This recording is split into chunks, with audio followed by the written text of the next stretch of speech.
Boa noite. A Copa do Mundo no Brasil divide opiniões e, nesta matéria, todos somos juízes. Para parte da torcida é um investimento necessário, um título conquistado que irá gerar muitas divisas para o país e depois da competição é só correr para o abraço. Para outros torcedores, o governo pisou na bola, pois temos muitas prioridades que estão exigindo marcação cerrada, como a saúde e a educação, e estão jogadas para escanteio.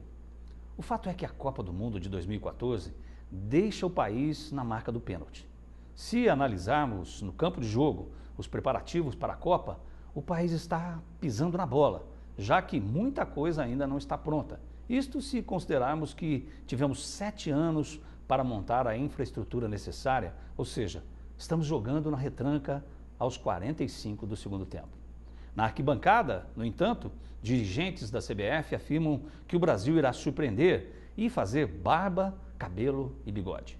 Na geral, na verdade, muitos afirmam que só mesmo os cabeças de bagre nesta decisão de realizar a Copa no Brasil, apostando que o país vai tomar a bola nas costas, vai dar zebra e vamos acabar de cabeça inchada.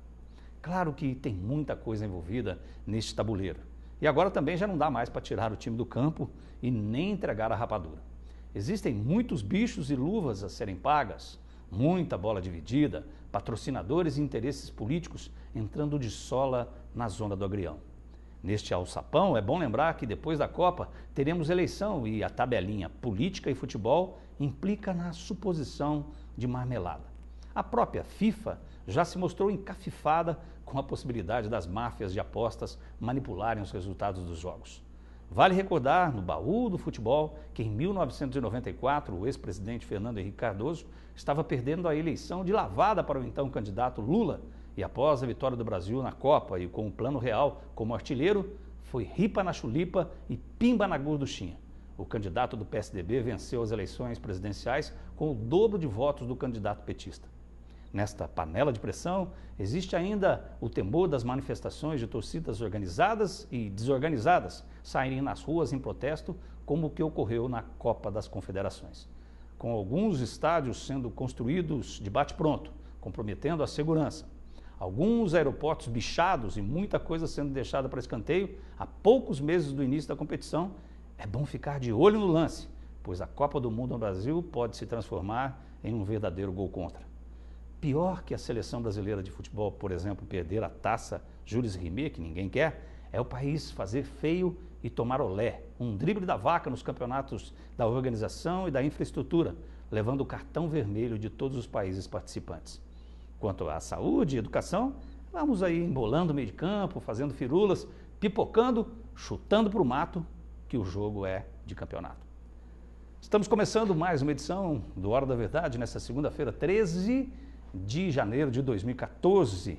Aliás, a gente quase fala 13 de janeiro de 2013, né? 2014, já estamos vivendo esse novo ano, o segundo programa do ano, do Hora da Verdade, e você, né, já marcando aí, e você já sabe, nosso telefone é 37216955, ou nosso endereço eletrônico, jornalismo@tvpox.com.br. A gente falou um pouco da abertura aí do futebol, da Copa do Mundo, e para falar quem é o entrevistado dessa noite, a jornalista Natália Carvalho.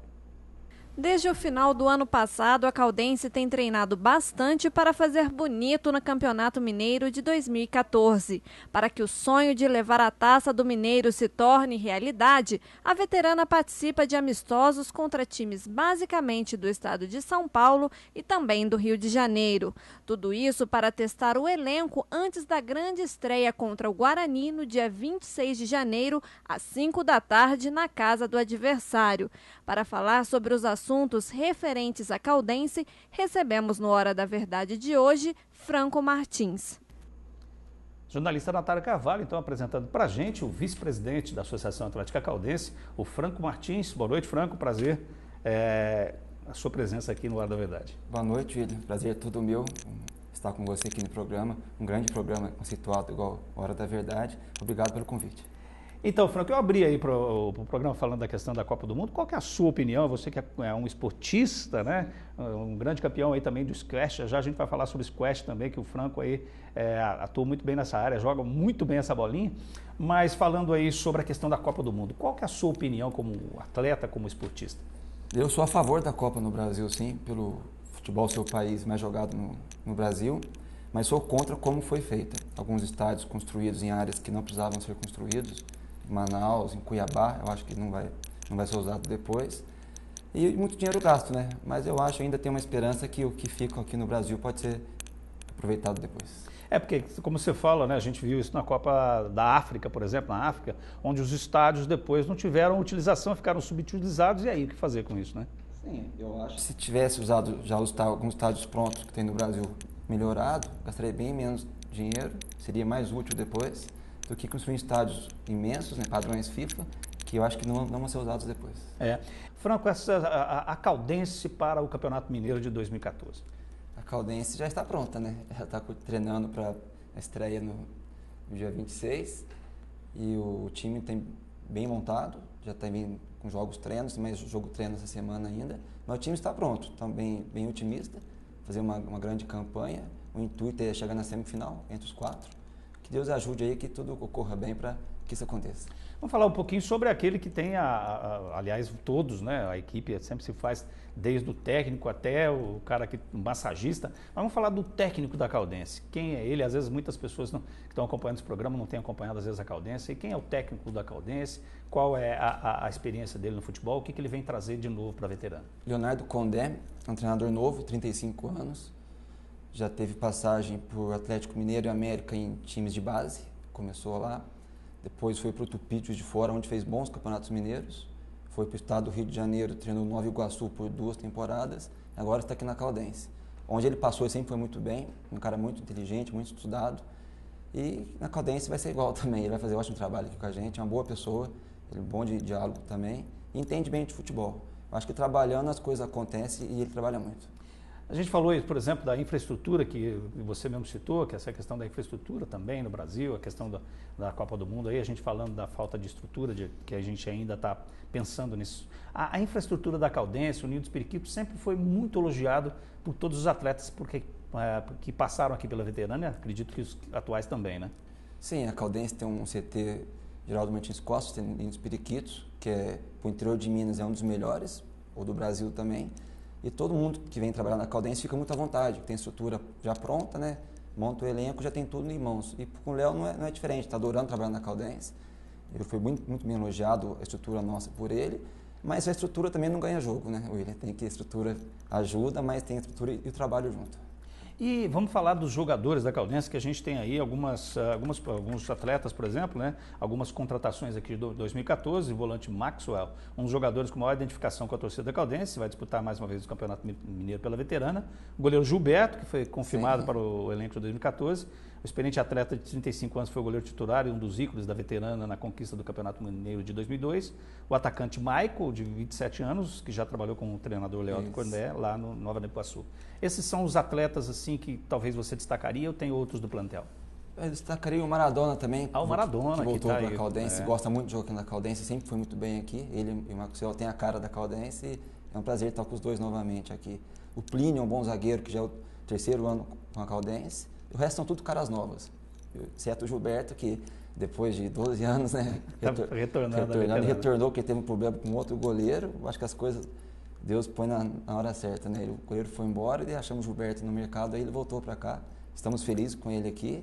E o time são caras novas, muitas pessoas de qualidade. O time foi muito bem montado, muito bem estudado. Não fomos pegando jogador. Qual a média de idade, mais ou menos? De 26, 28 anos, eu não posso te falar com certeza. Mas é um time novo, um time muito forte fisicamente e muito rápido. Essas são as características do time da Caldense. E a gente fala sobre o Campeonato Mineiro, e é claro, quando a gente fala de Campeonato Mineiro, né, a gente sabe que tem que ter toda uma estrutura para passar para um Campeonato Mineiro, que é muito difícil. Como é que a Caldense, você já falou um pouquinho, mas como é que a Caldense está se preparando para o Campeonato Mineiro, que é um campeonato muito competitivo, muito difícil, que tem aí, só para citar os 3, né, o Cruzeiro, o Atlético e o América, sempre fortes. O Campeonato Mineiro eu enxergo como o estadual mais difícil do Brasil, por ter 12 times só, muito curto. Você monta uma estrutura muito grande para um período muito curto. Investe muito dinheiro para ser usado em pouco tempo. Então você tem que montar um time bom, não dá tempo para consertar no meio do caminho. Tem que começar bem o campeonato, porque são só 11 jogos a primeira fase. Então você vai do céu ao inferno, é muito perto. Essa margem é muito sensível. Então a margem de erro é muito pequena. Então tem que ser muito bem estudado, muito bem trabalhado. É um campeonato caro, por ter concorrentes como Atlético, Cruzeiro, América, o Boa, Série B também, o Tupi de Série C. São de 12 times, 5 times jogam o Campeonato Brasileiro, né? Então você vê que tem uma paridade muito forte aí. Então é investimento caro e pouco erro. O Campeonato Mineiro exige isso. E já temos como saber trabalhar nesse campeonato, mas cada ano muda um pouquinho. Então assim, a gente tem que ir evoluindo junto com ele para acertar cada vez mais. Quando você falou que é um campeonato caro, né, e é claro que a Caldense é um clube também, né, além do futebol, tem outras atividades, mas claro que o futebol ele exige um investimento muito grande. A Caldense, como é que está de patrocinadores, como é que vocês estão sustentando economicamente a área do futebol? Hoje, ainda, dia 13 de janeiro, estamos correndo atrás ainda para a estreia dia 26, não temos muita coisa fechada ainda. O marketing está trabalhando atrás, estamos correndo atrás, estamos lançando a venda do carnê também, que é uma ferramenta que ajuda muito o futebol da Caldense. Temos que somar as forças para pagar as contas, isso é verdade. Não podemos gastar muito, mas tem que montar um time de qualidade, você tem que trabalhar em cima disso. E você falou aí, a gente vai citar aqui já, por exemplo, eu vou mostrar aqui, aqui já é o carnê, com alguns jogos da Caldense, né? Os 6 jogos em Poços de Caldas. O primeiro jogo, não sei se está dando para a gente mostrar aqui, não sei se é fácil. Não sei se é fácil a gente ver o carnê. Em seguida os outros jogos. São 6 partidas em Poços de Caldas. Esse é o carnê. Isso. Quanto que está o carnê para a pessoa adquirir em todos os jogos? Então, o carnê hoje é R$200 para todos os jogos. Ganha essa camisa também. Vou mostrar a camisa também aqui já. Olha a camisa que, inclusive, o Franco já está usando. E essa camisa aqui com o número 57. Fala um pouco dessa camisa da veterana. Comemorativa, né, dos 57 partidas invictas, década de 60-61, quando a Caldense marcou história no futebol nacional. Esse ano estamos resgatando a memória aí, homenageando os jogadores. Eu vou mostrar aqui o verso, que é o 57. Isso. Todo mundo que comprar o carnê ganha essa camiseta aí para ir no estádio torcer para a Caldense. Que foi na década de 1960, né? 61, começo de 60. 57 jogos invictos. Invictos, marcou história na época aí. Quem adquirir o carnê leva também e concorre a um carro ainda pela Loteria Federal. Concorre a um carro pela Loteria Federal. E como é que você está sentindo? É claro que a gente sempre pega pelo ar, assim, como é que as coisas estão. Como é que você está sentindo a resposta dos torcedores nesses primeiros dias? Né? Estamos confiantes, estou achando que o torcedor está abraçando a Caldense, sim, quer ajudar a Caldense, vamos encher o estádio. Esse ano estou vendo muita coisa boa para a Caldense aí, estou vendo a turma com mais paciência com a Caldense, com mais quer ajudar mesmo. A cobrança, lógico, existe, mas tem que ter o apoio também. Isso aí é importante para a Caldense evoluir no futebol. Esse ano eu estou achando que as coisas vão caminhar para um lado melhor e conto com a torcida, sim. Eu também, assim, a gente sente esse clima no ar, né? Quando a gente fala da Caldense, hoje a gente percebe que é um clima, até porque para muita gente, eu me incluo nessa questão, para muita gente ir nos Jogos da Caldense é uma das alegrias que o Pós-Caldense tem, além de pessoas da região, não é isso? Não, sim, é um programa, né? de fim de semana. A Caldense tem história na cidade, tem muitas pessoas que vão no jogo, que o avô ia no jogo, o bisavô ia no jogo. Eles têm que resgatar, a pessoa tem que voltar para o estádio, sim. A Caldense, eu cansei de falar isso, precisa da torcida. É um time de Poços de Caldas, leva o nome de Poços de Caldas para o Brasil todo, e ela sozinha não faz nada. A pessoa tem que abraçar a Caldense, sim, aceita a crítica, aceita as sugestões, mas a Caldense sozinha não vai a lugar nenhum. A torcida é muito importante. Bem, a gente na torcida para a Caldense e torcendo também para que você participe desse programa com as suas perguntas para o vice-presidente da veterana, da Associação Atlética Caldense, do clube, o Franco Martins, que está com a gente aqui conversando com a gente até às 10 da noite. Não sai daí que já a gente volta.